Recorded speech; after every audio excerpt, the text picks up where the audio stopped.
So I tried to film outside and it is so hot I had to come in, and right now I'm sitting by the air conditioner, which is really dusty and needs to be cleaned, but hopefully you can hear me. I loved everybody's videos this week. Candace, I am so fascinated by your diet and the way you eat. Like, I cannot give you enough credit. To see you eat the way you do and be so optimistic about it is really inspiring. And I definitely want to try those dates with coconut oil, because I haven't really ventured into using dates in recipes yet or eating them by themselves, but I eat them so much in Lara bars, so I obviously really like them. Shannon, I'm so proud of you too. I think you're doing such an incredible thing by trying to go raw. It's hard when the rest of the world is telling you to eat unhealthy and you're trying to eat healthy. I mean, I know how difficult that is. So just stick with it and be proud of yourself, because it really is an amazing thing that you're doing for yourself and your health. And everything you make looks extraordinary.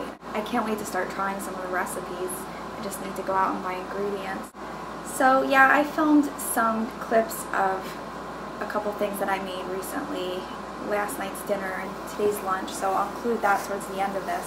And you guys can check those out. They're nothing compared to what you guys are doing. They're just very simple. Paige, that poem that you shared was really beautiful, and I could definitely relate to it.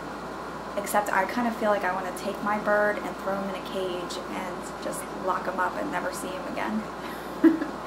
And it's hard. I mean, like what you were saying about how you feel like, or how the poet feels like they can only let this bird out at night and when they're alone. And the thing about chronic illness is it slips out when you don't want it to anyway. I mean, it's one of those things that you can't hide, and that's been so difficult. Nikki, I was glad to see you in your video this time. You did a great job, and I love your cute little vegetable garden. I wish I had started one this year, but I was way too lazy. And I'm sorry that you're going through so much with your medicines. You know you're not alone in that. I wish I could give you a hug. I know how hard it is. But you are one of the strongest people I know, so I know you'll get through it. And you know we're here if you need to talk. And the same goes for you, Shannon. I know you haven't been feeling well either. Just gotta take things one day at a time sometimes, as hard as that is.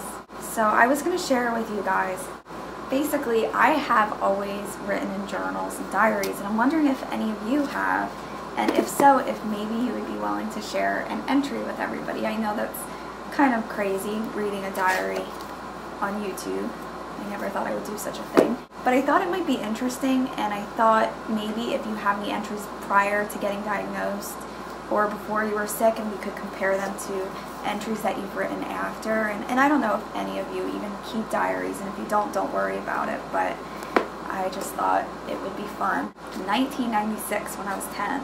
When I was 10, obviously that was way prior to getting my diagnosis. I didn't get diagnosed until I was 19. When I look back, I see that I was dizzy at times and weak, and I did black out a couple times in gym, but I never thought anything of it. I lived a pretty average life. And that's another question I have. What were you like as a child? What was your personality like? Were you quiet? Were you shy? Were you outgoing? Were you active?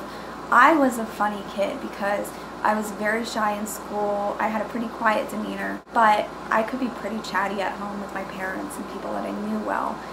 And I was pretty adventurous. I liked climbing trees and being outdoors, and I wasn't afraid of anything. I slept with my lights out and the door shut. I was always writing poetry, and it was very insightful. A 20-year-old trapped in an 8-year-old's body or something.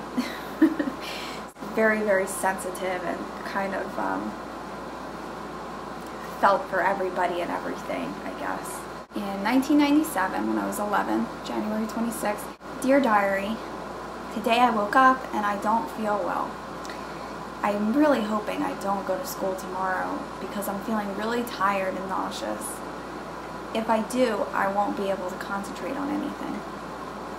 And then I go on to talk about what boy I like. Dear Diary, today I stayed home from school. I slept all day. Can you believe that? I wonder what my friends did in school. Lauren usually calls me when I'm absent. She usually gets my homework.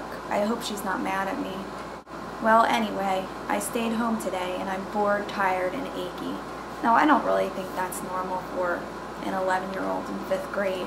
So that was the kind of stuff this diary is filled with. This is a diary when I'm like about 18.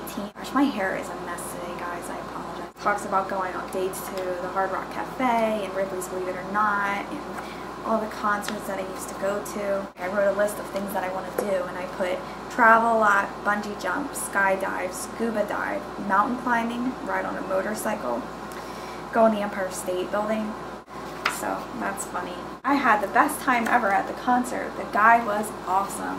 When Michael Tulcher threw his guitar pick, guess who got it? You guessed it, me. The day was so much fun. It was the most fun I've had in a long time. So that's kind of a glimpse of that, what my life was like prior to that. Here is my entry on July 5th, 05, 11:30 p.m.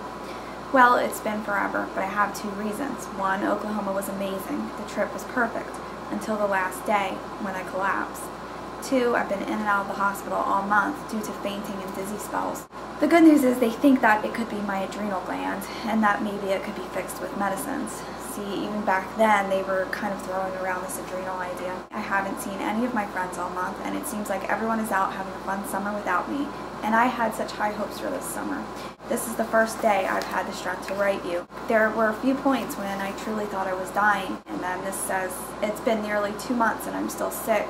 Nobody can figure out what it is. They just keep eliminating things, and as silly as it sounds, every time they eliminate something, I lose a little hope. I'm so weak and tired and so dizzy, it makes it impossible to go out and live a normal life. I've basically been stuck inside for 2 months. The dizziness is so scary, it really frightens me. And the only time it gets better is when I lay down, and I'm so tired of laying down. And to think, just months ago I was dancing around Tulsa with all the energy in the world. And then here, February 25th, 06. So much has changed since I last wrote. I was diagnosed with dysautonomia, but I'm still sick. No more fainting, but still fatigue, muscle pain. I found a great doctor, and I'm even in a support group, but I still mourn, and some days it's really difficult. I'm nearly stuck in bed every day, but I think that I'm closer to finding a cure, and I really look forward to life after this. I see things differently now, and I appreciate things more, and somehow I managed to find myself during all of this. I hope that wasn't too depressing. I just thought I would share it with you guys because it's kind of interesting to reflect back on things like that. It's fun sometimes just to look back at all your diaries and see how far you've come. So hopefully some of you have kept some diaries or at least written poems here and there or something. Oh, I can show you some of the things on my board here. Leah and her husband with Alton Brown. I love this picture. This is a card that Andrew actually sent me when he went to Paris, so that's pretty cool. Oh look, there's Andrew again. That's funny. This is my favorite picture of a dragonfly that I took. Oh, that's right! There's big news actually. I am announcing 2 of the winners for the contest. I totally forgot. I don't know how I managed to do that. The 3rd place winner was Dana, Iron 5th. Congratulations, Dana. Thank you so much for being so active on our channel. We really, really appreciate it. So happy that you were one of the winners. And our 2nd place winner is Hillary, Hopeful Hillary. And Hillary, thank you so much too. I mean, it's been great watching your video responses. You are amazing, and so are you, Dana. I can't say enough good things about you both. So yeah, it's exciting. Dana and Hillary, congratulations, and thanks again. So Shannon will be announcing the 1st place winner tomorrow, and then the 1st place winner will have to choose which prize she wants, and then Hillary, you can choose yours, and then Dana, you'll get your prize. Thanks a lot for participating in the contest, everyone. It was actually really close. I wish we could give prizes out to everybody. We will definitely have more contests in the future, so, and more fun prizes. But thanks again, guys. Girls, I hope you're all feeling well and having a good week and getting out a little bit. It's Wednesday night. This doesn't look very appetizing right now, but trust me, it is. It's cucumber, tomato, tuna, and goat cheese. But yeah, it's pretty good and it's easy. You just slice cucumbers, tomatoes, and add the tuna and cheese. So it's pretty simple. And this is something Shannon told me about, which I've been doing a lot of because it's so simple. It's just a blended banana, 1 blended banana with a scoop of peanut butter, and it tastes like pudding. Okay, so it is Thursday, and the predicament this morning was that I was really nauseous and not in the mood to do much cooking today, even though I have vowed to eat more raw and eat healthier. So I compromised, which I do a lot of. And basically I just made Annie's rice pasta and cheddar, and I just used butter. I skipped the milk, and I use half the packet of cheese. I diced up some tomatoes, Trader Joe's, and 6-bean medley. And I know that the microwave is horrible and evil, but sometimes I use it anyway if I'm having a day like this. You don't have to use the microwave. You could heat these on the stove if you wanted, or you could eat them cold. And usually I would add spinach, but this spinach is kind of wilted, so I'm not going to use it. And you basically get this. It kind of looks Mexican-ish, but it's even better with the spinach. And basically what I normally do is I'll add any vegetables that I have. So I'll throw zucchini in there, asparagus. Talk to you soon.